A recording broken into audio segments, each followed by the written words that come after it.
Basically जो हमने start करना है दैट इज स्कोप मैनेजमेंट। ठीक है, तो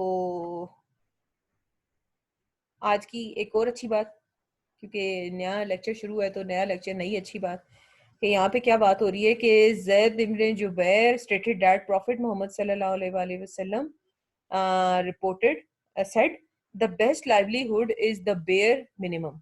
ये बात मैं अक्सर आपको कहती होती हूँ कि इतना माल इकट्ठा करें कि जब दुनिया से जाने लगे ना तो आपको दुख ना हो।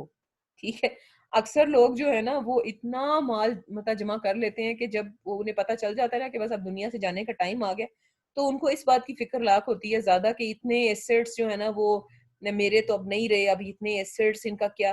तो दुनिया में वैसे भी आपको पता है ना कामात है कि दुनिया में ऐसे रहो जैसे मुसाफिर होता है। तो the prophet peace be upon him instructed is follows to be in this world like a stranger or a traveller. ये बुखारी शरीफ की हदीस है कि दुनिया में ऐसे रहो जैसे कि क्या है, एक मुसाफिर रहता है। ठीक है, अच्छा जी, आगे चलते हैं हम। अबाउट प्लानिंग, वही बात है कि planning is what, once again वही चीज रिपीट हो रही है। It's one time, it's not a one time deal, iteration based काम हो रहा होता है। इस पे ज्यादा मैं काम टाइम नहीं लगाऊंगी, और ये भी हम पढ़ चुके हैं, अभी टाइमलाइंस भी आप देख चुके हैं। फिर उसके बाद हाँ जी, अब हम आहिस्ता आहिस्ता किधर मूव कर रहे हैं, प्रोजेक्ट स्कोप मैनेजमेंट। ठीक है, what is it, the process to ensure that the project includes all the work required and only the work required to complete the project successfully. What is scope management? It's all about कि उसके अंदर वो शामिल करें project में जो कि required है, वो काम डालें जो कि रिक्वायर्ड है, और सिर्फ वही काम डालें जो रिक्वायर्ड है to project complete the project successfully. इधर उधर की जो है ना, आपने इधर उधर की चखें बीच में ऐड नहीं करनी। क्यों इधर उधर की चखें आप ऐड करेंगे, एक तो वही बात है कि स्कोप क्रीप हो जाएगा, दूसरा क्या है कि आप वही बात है ट्रिपल कॉन्स्ट्रेंट्स को आप सेटिस्फाई नहीं कर पाएंगे, टाइम नहीं कर पाएंगे, कॉस्ट नहीं कर पाएंगे, उसकी क्वालिटी नहीं अचीव कर पाएंगे। बिल्कुल, तो आपने क्या करना है कि आपने वर्क वही करना है जो कि रिक्वायर्ड वर्क है। ठीक है, ये है आपका स्कोप मैनेजमेंट का अल्टीमेट एसेंस। अब जब आपने प्रोजेक्ट की स्कोप मैनेजमेंट में आपने प्रोजेक्ट की प्लानिंग करनी है, इनके स्कोप जब आपने प्लान करना है, तो फिर उसके अंदर जो है ना आपने क्या करना है कि आपने वही बात है प्लान करना है स्कोप। ठीक है, देन उसके बाद आपने क्या बनाना है, WBS। ठीक है, और फिर वही बात है, मैंने आपको एक चीज बताई थी, एक होता है आपका प्रोजेक्ट स्कोप और एक होता है आपका प्रोडक्ट स्कोप। ठीक है, तो जो प्रोजेक्ट स्कोप है, WBS प्रोजेक्ट स्कोप को जो है वो रिप्रेजेंट करने के लिए यूज होता है, और प्रोजेक्ट स्कोप के अंदर आपका प्रोडक्ट का स्कोप जो है वो क्या होता है, वैसे ही जो है ना वो एडेड होता है। तो project scope is a big thing and product scope is its part, and WBS is used to model your project scope. And आपको याद होगा जी, बिल्कुल जैसे FYP में बनाते हैं, और जैसे प्रोजेक्ट स्कोप और WBS सॉरी प्रोडक्ट स्कोप का आपको याद है डिफरेंस बताया था कि project scope is how to do and project scope is what to do. तो ये जो है WBS जो है क्यों बनाते हैं, हाउ को आंसर करने के लिए कि एक ओवरऑल प्रोजेक्ट के अंदर जो आपने जो जो चीजें करनी है वो सारा WBS के अंदर आएगा। ये ले, यही आ गया आपका scope management. Scope management is what is the process in which we identify, one, define, two, and control the outputs, outcomes and benefit of the project. ठीक है, स्कोप मैनेजमेंट एक ऐसा प्रोसेस है जिसके अंदर आप वो सारे आउटपुट्स, सारे वो रिक्वायरमेंट्स, स्कोप से रिलेटेड हर वो चीज आइडेंटिफाई करके मैनेज करते हैं जो किसी भी प्रोजेक्ट की सक्सेस के लिए, बेनिफिट्स के लिए जो है जरूरी होती है। और यहाँ पे नीचे आप देखें स्कोप को फिर दो हिस्सों में डिवाइड किया गया, एक आपका प्रोडक्ट स्कोप और एक आपका प्रोजेक्ट स्कोप। और वही बताया था आपको कि दोनों जो हैं वो एक दूसरे के साथ मिलके हैंड इन हैंड जो है वो काम करते हैं। ये नहीं कह सकते कि पहले वो होगा फिर ये होगा। हाँ, दोनों को जो है वो क्या है, वो लिंक्ड है, दोनों एक दूसरे के साथ लिंक्ड है। प्रोजेक्ट के एंड में प्रोडक्ट ही बननी है, मगर क्या है, प्रोजेक्ट के स्कोप की अपनी मैनेजमेंट है और प्रोडक्ट की स्कोप की अपनी है। एंड प्रोजेक्ट का स्कोप जो है वो आप किस तरह जो है ना वो रिप्रेजेंट करते हैं यूजिंग योर WBS। हाँ जी, टेलरिंग का कॉन्सेप्ट आपको याद है, हमने टेलरिंग का कॉन्सेप्ट पढ़ा था पिछले फ्यू वीक्स में। टेलरिंग की कंसिडरेशंस हैं कुछ रिगार्डिंग योर स्कोप मैनेजमेंट, इसको देखते हैं हम। इस डायग्राम को देखें, और ये अभी बात हो रही है स्कोप की, टोटल स्कोप की बात हो रही है कि 1 2 3 4 5 ये 5 चीजें जब भी आपने स्कोप मैनेज करना होता है। Number 1, knowledge and requirements management. सबसे पहले रिक्वायरमेंट्स गैदरिंग, वही बात है कि बढ़ाना की है तुसी, ये बात करनी। वैलिडेशन एंड कंट्रोल, हाँ जी, अब वैलिडेशन एंड कंट्रोल की क्या बात है कि यहाँ पे आपने वो सेटिस्फेक्शन क्राइटेरिया फाइनल करना है कस्टमर का कि जिसके अगेंस्ट आप जो है ना अपनी प्रोडक्ट को जो है ना आप वेरीफाई करेंगे कि हाँ ये चीज जो है ये बन गई है और ये चीज जो है कस्टमर यही चाह रहा है। मतलब जो आपके स्कोप की वैलिडेशन है ना वो आपने सेटिस्फेक्शन क्राइटेरिया कस्टमर से साथ मिलके जो है ना वो तय करना है। बिल्कुल।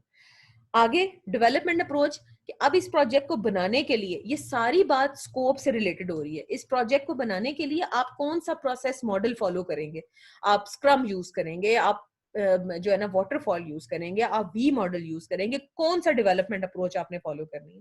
स्टेबिलिटी ऑफ रिक्वायरमेंट्स कि अगर फॉर एग्जांपल कोई ऐसी रिक्वायरमेंट्स हैं कि जो बहुत प्रोन टू चेंज है, यानी कि रिक्वायरमेंट्स के अंदर बहुत ज्यादा जो है ना वो चेंजेस आ रही है, या रिक्वायरमेंट्स जो है ना स्टेबिलिटी का उनके अंदर प्रॉब्लम है, तो उसका भी प्लान आपने बनाना है कि उसको जो आपने हैंडल है वो आपने कैसे करना है। एंड गवर्नेंस मीटिंग्स जो है आपके स्टेक होल्डर से वो कितनी फ्रीक्वेंट होंगी, किन किन टाइम लाइंस पे होंगी, हर हफ्ते होगी, हर महीने होगी, हर फोर्टनाइटली होगी।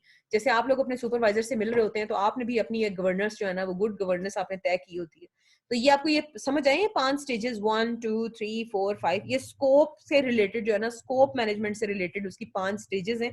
टेलरिंग जो है ना वो कॉन्सेप्ट जो है यूज हो रहा है यहाँ पे। सिंपल है, इतना कोई मुश्किल तो इसमें है कुछ नहीं। अच्छा, हाँ जी, recall something, how many processes were in scope management?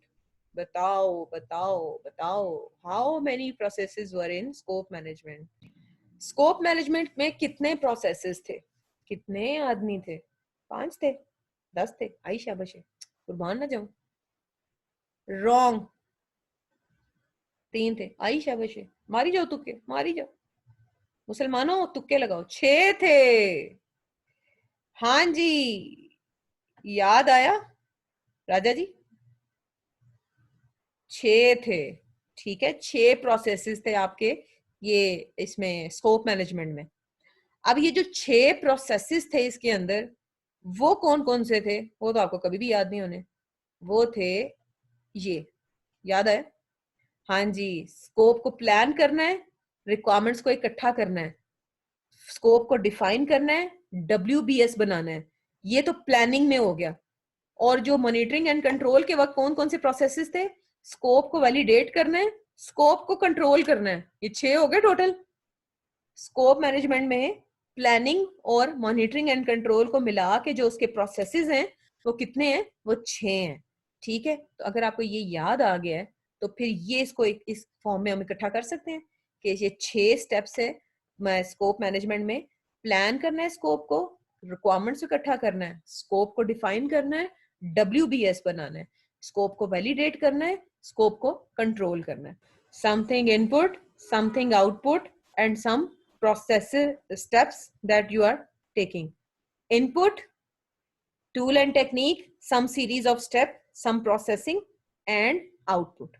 ठीक है, यहां तक आपको याद आ गया होगा कि what is a process. तो अब क्या है प्रोसेस के बारे में फिर रिकॉल कर लेते हैं एक दफा कि what is a process? It's a series of interrelated actions and activities to create a pre-specified product, result or service. Each product process is categorized by its Her process is categorized by its input, tool and technique and can be applied to generate its output. ये बात समझ आ गई कि हर process का जो है वो क्या है, वो इनपुट होती है, कोई टूल एंड टेक्निक यूज हो रही होती है उसके ऊपर, और उसकी कोई जो है वो आउटपुट जनरेट हो रही होती है। ये अगर आपको याद आ गई ये चीजें तो फिर हम क्या करते हैं, एक और ये भी आपको याद आ गया होगा, ये मशीन के थ्रू मैंने आपको एग्जांपल दी थी कि जब हम प्रोसेस ग्रुप पढ़ा रही थी कि इनपुट होती है, आउटपुट होती है, टूल एंड टेक्निक होती है। अब अगर आपको ये याद आ गया है तो अभी हम इस वक्त किस की बात कर रहे हैं? हम स्कोप मैनेजमेंट की बात कर रहे हैं। और स्कोप मैनेजमेंट में आपको जो है हम बात कर रहे हैं कि अगर आपने उसकी बात करें आप क्या उसे कहते हैं, इनपुट आउटपुट और टूल एंड टेक्निक की, तो बताया था आपको कि हर पिछले जो आपका जो फेज होता है उसकी जो आउटपुट है वो नेक्स्ट फेज की इनपुट बन रही होती है। तो वहां पे हमने चार्टर बनाया था, इनिशिएट के वक्त प्लानिंग हमने स्टार्ट कर दी है। तो प्लानिंग में जो है प्रोजेक्ट चार्टर जो है वो क्या है, एज ए इनपुट जा रहा है। ऑर्गेनाइजेशनल प्रोसेसिंग यूनिट्स, यानी कि एक ऑर्गेनाइजेशन में कौन कौन से वर्किंग यूनिट्स हैं उनकी इंफॉर्मेशन जा रही है। प्रोजेक्ट प्लान जा रहे हैं, ठीक है। टूल एंड टेक्निक कौन सी यूज हो रही है, एक्सपर्ट जजमेंट है, मीटिंग्स कर रहे हैं। स्कोप मैनेजमेंट, इसकी आउटपुट क्या है? स्कोप मैनेजमेंट प्लान इसका आउटपुट है जो आपने जनरेट करना है, ठीक है। एंड देन रिक्वायरमेंट्स का मैनेजमेंट प्लान आपने डिजाइन करना है। अभी आती हैं चीजें, फिर मजीद क्लियर होगा। तो अगर आपने क्लियर हो गया, आपको रिकॉल कर लिया आपने, तो फिर हम इसको क्या करते हैं, हम इसको कंटिन्यू करते हैं अगेन। अच्छा, तो मेरा अच्छा उसके बाद लेट्स कंटिन्यू करें। हाँ जी, स्कोप मैनेजमेंट में वापस आए। ये वही स्टेप्स हैं कि आपने जो है क्या करना है, स्कोप में प्लान करना है, स्कोप को, रिक्वायरमेंट्स को कलेक्ट करना है, रनिंग वेटिंग, बिल्कुल ठीक, डिफाइन स्कोप करना है, क्रिएट करना है WBS, स्कोप को वैलिडेट करना है और स्कोप को कंट्रोल करना है। ठीक हो गया। अच्छा जी, अब कुछ चीजें हैं जो हम क्विकली इसको कवर करेंगे और आपने परेशान नहीं होना। वही बात है कि हर एक चीज का वो क्या है, आपका इनपुट है, टेक्निक है, आउटपुट है और डिस्क्रिप्शन भी हमने डाल दिया है। अब ये 6 इसके क्या हैं, प्रोसेसेस हैं। एग्री? हम देख चुके हैं ना पीछे कि स्कोप मैनेजमेंट में 6 प्रोसेसेस आते हैं। PMI क्या कहता है, 6 प्रोसेसेस आते हैं। एग्री? ये बात समझ आती है? ओके, तो हम देख भी चुके हैं अभी डायग्राम में से। अब वो 6 प्रोसेसेस में से 4 जो आते हैं वो किस में आते हैं, किस में आते हैं, 4 किस में आते हैं, 2 किस में आते हैं, 4 किस में आते हैं, कौन से वाले प्रोसेस ग्रुप, प्लानिंग में। और जो 2 हैं वो कौन से वाले प्रोसेस ग्रुप में आते हैं, मॉनिटरिंग एंड कंट्रोल में। ठीक है, अब अगर आपको ये बात पता चल गई है, तो अब ये जो ये जो 6 हैं, ये क्या है, ये एक प्रोसेस है। Is that clear? ये जो 6 हैं ये क्या है, ये एक प्रोसेस है। और अभी हमने पीछे क्या बात की है कि प्रोसेस जो है वो क्या है, उसका कोई इनपुट है, उसके ऊपर कोई टूल एंड टेक्निक लग रही है और कोई आउटपुट है। तो इस रिलेशन में अब हमारे पास क्या है कि हर एक ये जो 6 हैं, स्कोप मैनेजमेंट में प्लान करें हैं तब भी उसकी जो है एक डिस्क्रिप्शन होगी, उसका एक इनपुट होगा, कोई टूल एंड टेक्निक यूज हो रही होगी और कोई आउटपुट होगा। इसी तरह जब रिक्वायरमेंट्स कलेक्ट कर रहे होंगे उसमें भी कोई इनपुट होगी, कोई टूल एंड टेक्निक होगी, कोई आउटपुट होगी। इसी तरह स्कोप जब डिफाइन कर रहे होंगे, इसी तरह WBS जब बना रहे होंगे, इसी तरह जब वैलिडेट कर रहे होंगे स्कोप, और इसी तरह जब कंट्रोल कर रहे होंगे स्कोप, तो हर एक प्रोसेस का जो है एसोसिएटेड इसके साथ जो है वो 3 चीजें होंगी। कौन सी? Input, output and tool and technique. और एक चीज ऐड कर दी है, डिस्क्रिप्शन। वो सिर्फ ये डिस्क्राइब कर रहा होगा कि ये प्रोसेस क्या है, ये प्रोसेस क्या कर रहा है। तो ये जो है ना, ये क्विकली हम इसको जो है ना नसाएंगे चीजों को, क्योंकि इसके अंदर कोई इतनी रॉकेट साइंस नहीं है। सबसे पहले जो पहली स्टेज थी, step 1, process 1, plan scope management. अब क्या बात हो रही है, आपने जो स्कोप मैनेज करना है उसकी प्लानिंग, ये सारी प्लानिंग है। यानी कि जो रिक्वायरमेंट्स आपने जिस तरह इकट्ठी करनी है उसकी प्लानिंग कर रहे हैं आप कि how will you make your scope, how will you gather your requirements, how will you refine your requirements, how will you validate your scope requirements with the stakeholder। ठीक है, और ये जो है ये डिस्क्रिप्शन है इसकी, आपकी प्लान जब आपने करना है स्कोप मैनेजमेंट। अब जब डिस्क्रिप्शन हो गई तो अब इसकी इनपुट, जब आपने स्कोप मैनेजमेंट को प्लान करना है तो इनपुट के तौर पे आपके पास चीजें क्या क्या होनी चाहिए वो सुन लें। अभी एक दफा सुन लें, वो सारी चीजें आगे जो है ना वो रिपीट हो रही होंगी। आपको पता है चार्टर, आपको पता है चार्टर बन चुका है, वो एज इनपुट जा रहा है। ठीक है, आपने जो है ना इंटरप्राइज लेवल इन्वायरमेंटल फैक्टर्स के, इंटरप्राइज लेवल ऑन जो इन्वायरमेंटल फैक्टर्स हैं, ऑर्गेनाइजेशनल प्रोसेस एसेट्स हैं। देन इसमें इनपुट में क्या जा रहा है, आपका चार्टर जा रहा है, प्रोजेक्ट मैनेजमेंट प्लान है आपके पास। अब चार्टर आपको पता है अच्छी तरह के चार्टर क्या होता है। ठीक है, अब ये 2 चीजें हैं जो है वो बताने वाली हैं आपको कि इंटरप्राइज इन्वायरमेंटल फैक्टर्स का क्या मतलब है कि आपने फॉर एग्जांपल अगर कोई सिस्टम बनाना है तो आप उससे मिलते जुलते सिस्टम्स को पहले स्टडी करते हैं। जैसे आप नहीं कर रहे होते कि पहले उन स्टडी करते हैं उन सिस्टम्स को कि हाँ जी ये वाला सिस्टम है, इससे मिलते जुलते कौन कौन से सिस्टम्स एग्जिस्ट करते हैं, उसकी एक मार्केट रिसर्च कह लें, मार्केट सर्वे कह लें, या उसकी एक आप जो है ना ग्राउंड्स अपनी तैयार करते हैं कि इससे मिलती जुलती क्या चीज है। देन उसके बाद ऑर्गेनाइजेशनल प्रोसेस एसेट्स, कि आप ये देखते हैं कि जो एग्जिस्टिंग आपकी क्लाइंट ऑर्गेनाइजेशन है उसमें डॉक्यूमेंटेशन के लिए कोई खास टेम्पलेट्स तो नहीं यूज हो रहे, और उसमें वो अपनी ऑर्गेनाइजेशन में वो कौन से प्रोसेसेस हैं जो फॉलो करते हैं, उनकी ऑर्गेनाइजेशन में डेवलपमेंट के कौन सा वाटरफॉल प्रेफर कर रहे हैं, स्पाइरल प्रेफर कर रहे हैं, आपका एजाइल प्रेफर कर रहे हैं, स्क्रम प्रेफर कर रहे हैं, कैन बैन फॉलो कर रहे हैं। मतलब वो इस वक्त जो है ना करंटली जो आपकी क्लाइंट ऑर्गेनाइजेशन है वो जो है ना वो क्या प्रोसेसेस फॉलो कर रही है अपने काम को करने के। तो उसकी अंडरस्टैंडिंग भी जो है ना एज ए इनपुट जाती है इस वाले जब आपने स्कोप को प्लान करना हो। देन उसके बाद आता है हमारे पास टूल एंड टेक्निक। अब जो स्कोप जब आपने प्लान करना हो तो उसमें भी जो है वो क्या होता है, अब इसमें जो टूल एंड टेक्निक है वो क्या है कि जब आपने स्कोप को प्लान करना है तो इसमें एक्सपर्ट जजमेंट, वही बात है कि जो लोग इस फील्ड के मास्टर होते हैं, जो एक्सपर्ट्स होते हैं, उनकी इंटरवेंशन बहुत इंपॉर्टेंट होती है। आप मीटिंग्स करते हैं, आपने जो डेटा कलेक्ट किया हुआ है उसके ऊपर आप डिस्कस करते हैं। अब ये डेटा कलेक्शन है, वही बात है कि आपने क्या है डेटा कलेक्शन, यही जो आपका लिटरेचर सर्वे के बाद आपने जो एक डेटा इकट्ठा किया है, जो आपने मार्केट की अंडरस्टैंडिंग के बाद आपने डेटा इकट्ठा किया है, उसके ऊपर जो है ना आपने किस तरह से जो है ना अपनी एक एनालिसिस, अपनी एक अंडरस्टैंडिंग जो है वो आपने इस्टेब्लिश करनी है। एंड देन इस स्टेज का जो आउटपुट है वो क्या है कि आपका एक स्कोप मैनेजमेंट प्लान बन जाता है, क्योंकि हम बना ही क्या रहे हैं, मैनेजमेंट प्लान बनाना चाह रहे हैं। किसका? स्कोप का। कि आपने जब स्कोप को मैनेज करना है तो उसका एक क्या प्लान होगा। तो ये जो अभी आपको प्लानर से मैंने काम शुरू किया था कि आप अपनी डेली एक्टिविटीज का एक प्लानर बना के लाएं, तो ये प्लान जो होता है ये यही प्लान होता है, ठीक है। जैसे कोर्स प्लान, आपका एक्टिविटी का प्लान, सारे दिन की आपकी जो है रूटीन का प्लान, तो इसी तरह ये भी एक स्कोप को मैनेज करने का एक पूरा प्लान होता है। And project management is all about planning. 90% of the time is all about planning. And अगर प्लानिंग अच्छी हुई होगी तो एग्जीक्यूशन बहुत अच्छी हो जाती है। आपका जो सर्वे है वो आपके प्लानिंग का पार्ट है। ओके क्योंकि उसके बाद देखें ना एग्जीक्यूशन में तो फिर आप ओरिजिनल काम शुरू करते हैं ना। प्लानिंग में तो आप पहले देखते हैं कि बाकी लोगों ने जो है ना वो क्या काम किया है, उसके बाद आप लेके जाते हैं अपने काम को। एंड देन उसके बाद रिक्वायरमेंट्स मैनेजमेंट प्लान बनाते हैं आप। ये एज अ आउटपुट इसका एक और है, एक स्कोप का प्लान है और एक रिक्वायरमेंट्स का प्लान है, ठीक है। तो स्कोप आपको अच्छी तरह पता है कि scope is a part of scope, दो चीजों पे मुश्तमिल है। एक आपका प्रोजेक्ट स्कोप है, एक आपका प्रोडक्ट स्कोप है, ठीक है। तो अभी जब आपने प्रोडक्ट स्कोप बनाना है तो वही बात है कि वो रिक्वायरमेंट जो मैनेजमेंट प्लान है वो प्रोजेक्ट के सॉरी प्रोडक्ट के स्कोप से रिलेटेड है। तो जो स्कोप मैनेजमेंट प्लान है वो ओवरऑल पूरा प्लान है जिसमें प्रोडक्ट का स्कोप भी शामिल है और प्रोजेक्ट का स्कोप भी शामिल है, ठीक है। इसी तरह हम आगे चलते हैं। अब कलेक्ट रिक्वायरमेंट्स, दूसरा जो प्रोसेस था कि आपने रिक्वायरमेंट्स इकट्ठी करनी है।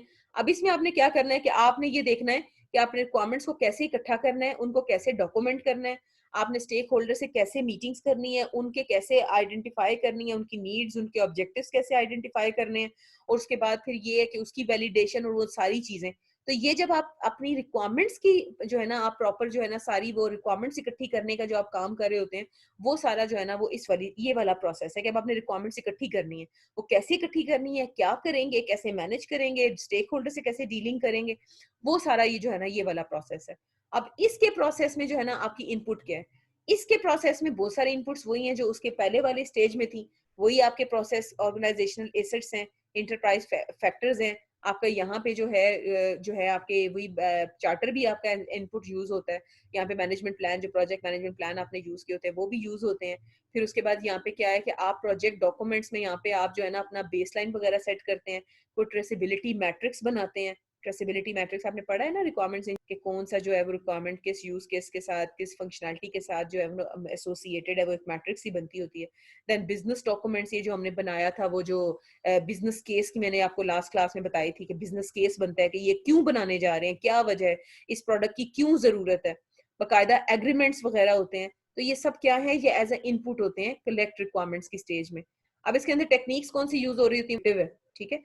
फिर उसके बाद वही बात है कि इसमें टूल एंड टेक्निक भी वो कौन सी वाली अप्लाई हो रही है, आपकी data analysis, data gathering, decision making, आप कॉन्टेक्स्ट डायग्राम्स बना रहे होते हैं, डेटा रिप्रेजेंटेशन कर रहे होते हैं, मुख्तलिफ आप चार्ट्स वगैरह बना रहे होते हैं, ठीक है। आपकी स्किल्स इस पे बड़ा मैटर करती हैं कि आपकी इंटरपर्सनल स्किल्स कैसी हैं। इंटरपर्सनल स्किल्स का क्या मतलब है? इंटरपर्सनल स्किल्स का मतलब है कि आप लोगों से कम्युनिकेट किस तरह कर रहे हैं, लोगों से बात किस तरह कर रहे हैं। डेफिनेटली रिक्वायरमेंट एनालिस्ट आपको अच्छी तरह पता है कि उसने बात करनी है, वो एक अच्छा कम्युनिकेटर होता है, वो एक अच्छा लिसनर होता है, क्योंकि रिक्वायरमेंट्स हैं ही कम्युनिकेशन से आपको अच्छी मिलती हैं। बिल्कुल कि आपको रिक्वायरमेंट्स अच्छी आप कब कलेक्ट करेंगे, जब आप अच्छे तरीके से उसको इंटरप्रेट करेंगे, अच्छी तरह से सुनेंगे उसको। देन उसके बाद इसकी आउटपुट के तौर पे क्या जनरेट होता है, वही रिक्वायरमेंट्स का ट्रेसेबिलिटी मैट्रिक्स बनाते हैं आप, और रिक्वायरमेंट से रिलेटेड आप अपनी डॉक्यूमेंटेशन करते हैं। जो आप याद है आप बनाते होते थे, एसआरएस बनाते होते थे, यूज केसेस बनाते होते थे, पता नहीं क्या कुछ। तो ये ऐसा आउटपुट स्टेज की जो है वो प्रोड्यूस हो रही होती है, ठीक है। अब नेक्स्ट मूव करते हैं। अगला स्टेज है हमारा डिफाइन स्कोप। अब आपको अच्छी तरह पता है कि स्कोप, जैसे मैंने पहले ही बताया था, स्कोप हमने दो हिस्सों में डिवाइड किया हुआ, एक प्रोजेक्ट का स्कोप है, एक प्रोडक्ट का स्कोप है, ठीक है। जो प्रोजेक्ट का स्कोप है वो होल्ड करता है प्रोडक्ट का स्कोप, और जो प्रोजेक्ट का स्कोप है वो बताता है how to do, and product का स्कोप बताता है आपका व्हाट टू डू, ठीक है। तो ये जो आप रिक्वायरमेंट्स इकट्ठी कर रहे हैं, अब आप प्रोडक्ट और प्रोजेक्ट दोनों से रिलेटेड काम कर रहे हैं यहाँ पे।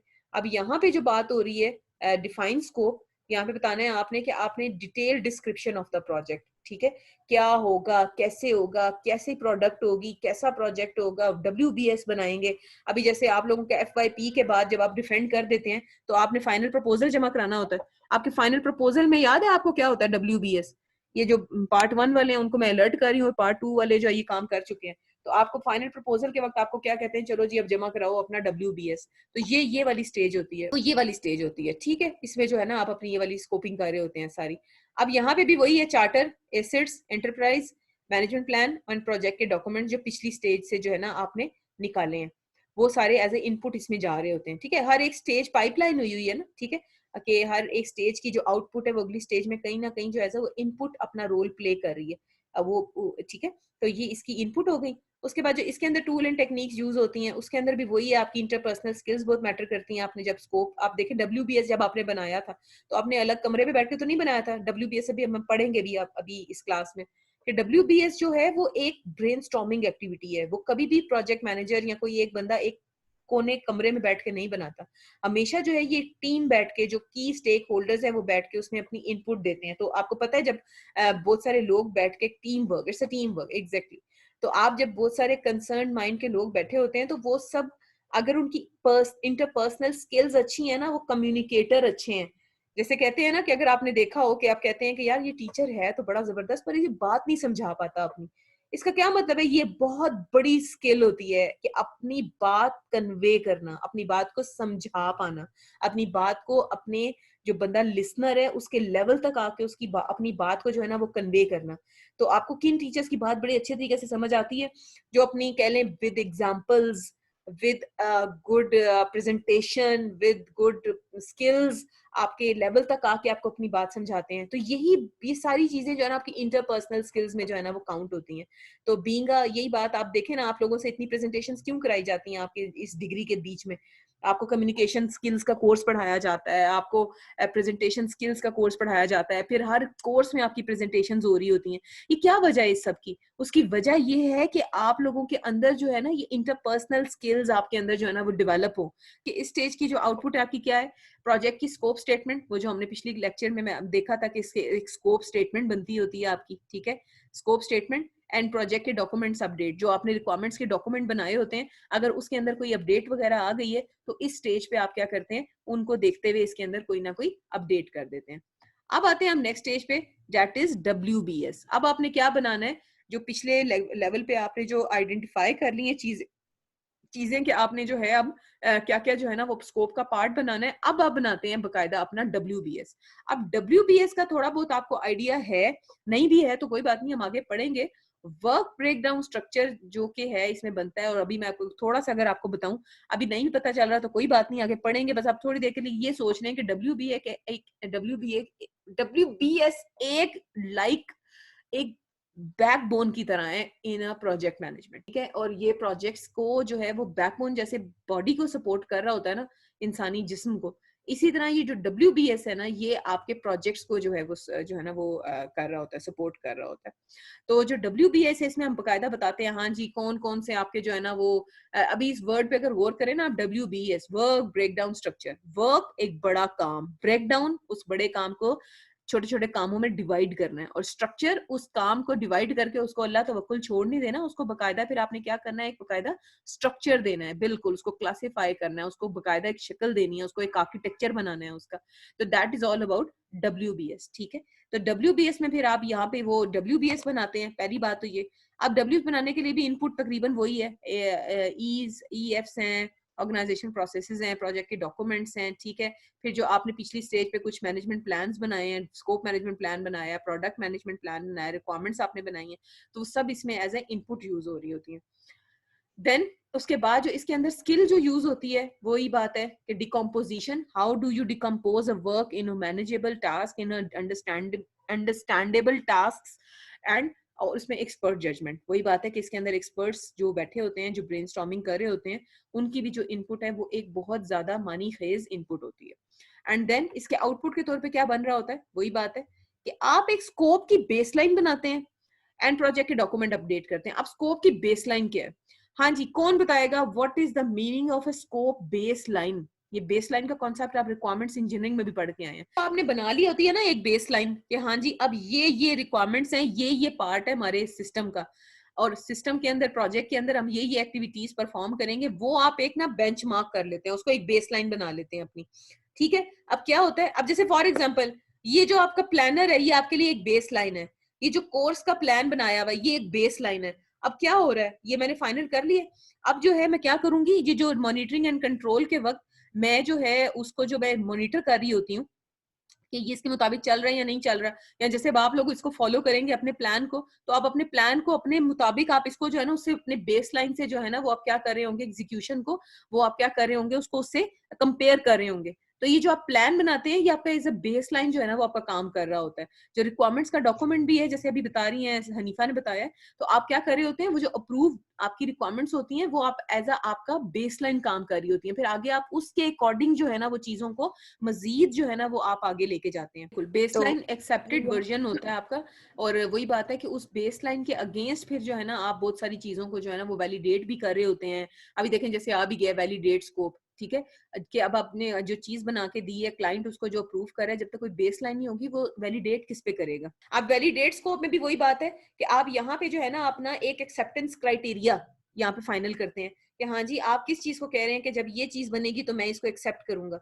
तो ये जो है ना यहाँ पे आप एक एक्सेप्टेंस क्राइटेरिया अपने कस्टमर के साथ अपने क्लाइंट के साथ आप तय कर लेते हैं, और फिर उसी एक्सेप्टेंस क्राइटेरिया के अगेंस्ट पीरियोडिकली अपने प्रोजेक्ट को जो है वो आप क्या करते रहते हैं, आप उसको इवेल्युएट करते हैं, उसको आप वैलिडेट करते हैं।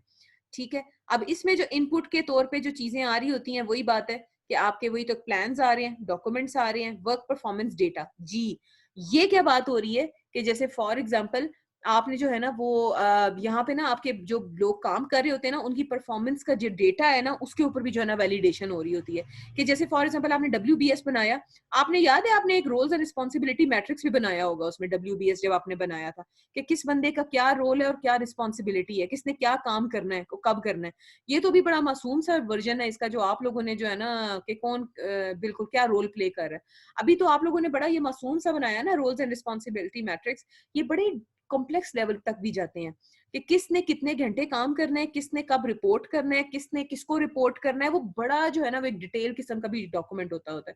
उसके अगेंस्ट फिर आप परफॉर्मेंस मॉनिटरिंग होती है आपकी कि हाँ जी आपने क्या, अब आपने कब आपकी क्या चीज ड्यू थी आपने जमा कराई है या नहीं कराई, या आप कितना एफिशिएंटली आप काम कर रहे हैं, तो उसी के ऊपर जो आपके रिसोर्सेज है ना उनकी मतलब कह लें इवैल्यूएशन भी हो रही होती है। तो मैंने आपको क्या बताया था जब हमने प्रोजेक्ट मैनेजमेंट शुरू की थी कि जितने भी ये नॉलेज एरियाज है ना ये सारे एक दूसरे के साथ क्या है, इंटरलिंक्ड हैं, सारे एक दूसरे के साथ मिलके काम करते हैं। तो यहाँ पे देखें क्या है कि यहाँ पे HR वाले भी जो है ना जो ह्यूमन रिसोर्स वाला जो हमारा वो वाला नॉलेज एरिया है उसका भी यहाँ पे आपको फ्लेवर नजर आ रहा है। आगे चलते हैं, इसमें जो है इसमें टूल एंड टेक्निक कौन सी यूज होती है, इसमें टूल एंड टेक्निक यूज होती है आपकी इंस्पेक्शन की और डिसीजन मेकिंग की। यहाँ पे आप क्या कर रहे होते हैं, इंस्पेक्शन कर रहे होते हैं। इंस्पेक्शन आपको अच्छी तरह पता है कि इंस्पेक्शन की टेक्निक क्या होती है, वो जो आपने रिक्वायरमेंट्स इंजीनियरिंग में भी पढ़ा होगा। इट्स अ फॉर्मल फैगान इंस्पेक्शन का भी आपने नाम सुना होगा कि फैगान इंस्पेक्शन होती है कि जिसमें आपकी एक फॉर्मल एक्टिविटी होती है और आप जो है ना उसके अगेंस्ट चेक कर रहे होते हैं कि are you on a right track or not. And then उसके बाद डिसीजन मेकिंग कि हाँ जी अब आपने आगे डिसाइड करना है कि आप अगर सही जा रहे हैं तो सही जाते रहे, नहीं जा रहे तो फिर इसको स्टॉप करें या फिर आपने मजीद आइट्रेशंस चलानी है। अब इसकी जो आउटपुट के तौर पे है वो क्या हो रहा हो, अब इस वाली स्टेज की आउटपुट क्या है कि आपने कुछ एक्सेप्टेबल आपके डिलीवरेबल्स प्रोड्यूस हो गए, देन आपका वर्क परफॉर्मेंस इंफॉर्मेशन आपके कोई चार्ट्स वगैरह प्रोड्यूस हो गए हैं, ठीक है। देन आपके जो रिक्वायरमेंट्स के डॉक्यूमेंट थे उनके अंदर कोई चेंज आई है तो उसको आपने चेंज एक्सेप्ट कर ली है। अब है चेंज रिक्वेस्ट। अब अगर लेट सपोज, ये बड़े सुनने की और बड़े ध्यान से सुनने की बात है, अब लेट सपोज आपको पता है कि आपने बेसलाइन तो बनाई हुई है, एक सेट ऑफ रिक्वायरमेंट्स हैं जिसके बाद आपने काम को आगे लेके जाना है। अब लेट सपोज उन अप्रूव सेट ऑफ रिक्वायरमेंट्स में वैलिडेशन के दौरान कोई आ गया चेंज, अल्हम्दुलिल्लाह, ठीक है। तो अब वो तो स्कोप बेसलाइन तो आपकी अप्रूव्ड है। अब क्या करेंगे अगर चेंज आता है तो फिर ये बकायदा एक प्रोसेस होता है जिसको हम कहते हैं चेंज रिक्वेस्ट, ठीक है। एक बकायदा, बिल्कुल आप एक बकायदा चेंज की अप्रूवल के लिए आप अप्लाई करते हैं अपने कंसर्न अथॉरिटीज को, कि अथॉरिटी इस वक्त आपका सुपरवाइजर है, ठीक है। और फिर वो अप्रूव करेगा तो वो जो है वो चेंज एक्सेप्ट की जाएगी, वरना चेंज एक्सेप्ट नहीं होगी। तो इसके लिए जब बेस लाइन के अंदर चेंज आता है तो फिर बकायदा एक प्रॉपर प्रोसीजर होता है जिसको हम कहते हैं चेंज रिक्वेस्ट जो है ना लॉन्च करना। अब जैसे अगर मैं अपनी बात करूं तो मुझे याद है, और फिर एक और चीज प्रोजेक्ट मैनेजमेंट की टर्म में जो ज्यादा चेंजेस जो आके चेंज रिक्वेस्ट होती है ना, वो एक अच्छे प्रोजेक्ट मैनेजर की निशानी नहीं होती। प्रोजेक्ट मैनेजर एक अच्छा प्रोजेक्ट मैनेजर नहीं समझा जाता जिसकी बहुत ज्यादा चेंजेस जो है ना वो रिक्वेस्ट आ रही हूँ। क्यों? उसका वो ये समझा जाता है कि इसको जो है ना प्लानिंग करनी नहीं आती सही। तो मुझे याद है कि जब मैंने नए नए प्रोजेक्ट मैनेज करने शुरू किए थे तो मेरी बहुत ज्यादा चेंजेस जो ना उसमें प्लान में आती होती थी, और मुझे हर एक प्लान के अगेंस्ट जो है ना एक चेंज रिक्वेस्ट का प्रोसीजर जो है ना वो कॉल करना पड़ता था। मगर क्या हुआ है कि अब वो वक्त के साथ साथ वो क्या होता है, जितना आपको एक्सपीरियंस होता चला जाता है ना, ये जो चेंज रिक्वेस्ट होती है ना प्लान में, इनकी ना फ्रीक्वेंसी में ना कमी आना शुरू हो जाती है। और जितनी इसकी फ्रीक्वेंसी में कमी आती है उतना ही एक अच्छे प्रोजेक्ट मैनेजर के होने की निशानी होती है। ओके, अब आते हैं हम कंट्रोल स्कोप पे। ठीक है, ये वही बात है, आयरन ट्रायंगल वाली बात है कि यहाँ पे बात आती है आपके स्कोप क्रीप की। ठीक है, कि आपने इस आयरन ट्रायंगल को बैलेंस करना है और आपने स्कोप क्रीप को जो है ना कंट्रोल करना है कि कहीं आपका स्कोप क्रीप ना आ जाए। अब कंट्रोल स्कोप क्या चीज है? कंट्रोल स्कोप वही बात है कि आपने अपने प्रोजेक्ट और प्रोडक्ट के स्कोप को जो है ना आपने मॉनिटर करना है। ठीक है, बिल्कुल वही बात है, क्वालिटी अचीव करनी है। और इसमें क्या है कि आपने स्कोप के बेसलाइन को मेंटेन रखना है थ्रू आउट। वो जो हम पहले बेसलाइन की बात कर रहे हैं कि आपका बेसलाइन जो है वो क्या रहे, उसकी इज्जत मजरू ना हो। उसकी इज्जत आपने जो है ना बेसलाइन को इज्जत दो। ठीक है, वही बात है कि चेंज रिक्वेस्ट जो है वो कम से कम जो आए ताकि आप एक अच्छे प्रोजेक्ट मैनेजर जो है वो कहलाए। ओके फाइन, इसमें भी वही तकरीबन चीजें हैं। स्कोप गरीब को इज्जत दो, स्कोप गरीब को ना आने दो और स्कोप गरीब को इज्जत दो। वाह क्या बात है भाई, वाह आज के दिन की बात भी होगी कि स्कोप क्रीप ना आने दो और स्कोप गरीब को इज्जत दो। ओके, ये हमारा तो मेरा ख्याल है नारा भी बन जाता है इस चीज का। ओके फाइन, तो फिर ये हो गया आपका वही वाली बातें। ओके ओके, इसमें भी वही आपने डेटा एनालिसिस करेंगे तो आपको पता चलेगा कि you are on a right track or not.